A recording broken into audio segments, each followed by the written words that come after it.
So this is it guys, a few moments later na-update to shore na successfully. So okay mo lang yan. Tapos sunod na screen, kung may non-pay CNC, done successfully na. So next, non-pay CNC, so wala naman kasi Hong Kong, Singapore lang, tsaka ano ba yun? India yata. Kaya generate order ka na para sa pay CNC mo, pay as you sell, no? So that's it.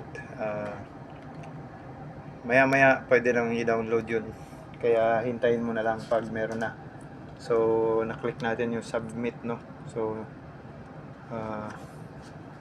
pagkatapos nun, in progress na.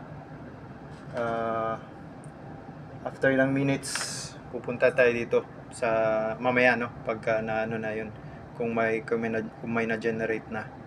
So that's it. Good watch guys.